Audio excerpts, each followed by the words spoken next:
দুধ আর খেজুর একসাথে খাওয়া অনেক পুরনো ও পুষ্টিকর একটি অভ্যাস। বিশেষ করে স্বাস্থ্য শক্তি বাড়াতে এটি দারুণ কার্যকর। দুধ ও খেজুর একসাথে খাওয়ার উপকারিতা: ১. শক্তি ও স্ট্যামিনা বাড়ায়। খেজুরে প্রাকৃতিক চিনি, গ্লুকোজ, ফ্রুক্টোজ থাকে আর দুধে প্রোটিন ও ফ্যাট। এই কম্বিনেশন শরীরে দ্রুত শক্তি দেয় এবং দীর্ঘ সময় এনার্জি ধরে রাখে। ডানে ইশারা করা উল্টো হাতের তর্জনী দুর্বলতা, ক্লান্তি বা রোজা রাখার পর এটি খুব উপকারী। ২.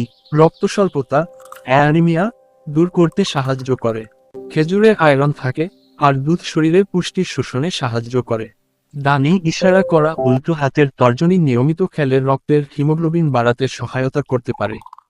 ৩. হাড় মজবুত করে। দুধে ক্যালসিয়াম ও ভিটামিন ডি থাকে, যা হাড় শক্ত করে। খেজুরে ম্যাগনেসিয়াম ও ফসফরাস আছে। ডানে ইশারা করা উল্টো হাতের তর্জনী বাচ্চা থেকে বয়স্ক সবার হাড়ের জন্য ভালো। ৪. হজম শক্তি উন্নত করে। খেজুরে ফাইবার আছে, যা হজম ভালো করে এবং কোষ্ঠকাঠিন্য কমায়।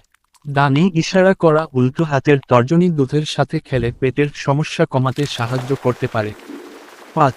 ওজন বাড়াতে সহায়ক। যারা স্বাস্থ্যকরভাবে ওজন বাড়াতে চান, তাদের জন্য এটি আদর্শ খাবার। ডানে ইশারা করা উল্টো হাতের তর্জনী খেজুর প্লাস দুধ সমান ক্যালোরি প্লাস পুষ্টি। ৬. ঘুম ভালো করতে সাহায্য করে। দুধে ট্রিপটোফ্যান নামক উপাদান থাকে, যা ঘুমের জন্য ভালো। খেজুরও শরীরকে শান্ত রাখে। ডানে ইশারা করা উল্টো হাতের তর্জনী রাতে খেলে ভালো ঘুম আসতে পারে। ৭. যৌনশক্তি ও প্রজনন স্বাস্থ্য উন্নত করতে সহায়ক। প্রাচীনকাল থেকে এই মিশ্রণকে প্রাকৃতিক টনিক হিসেবে ধরা হয়। ডানে ইশারা করা উল্টো হাতের তর্জনী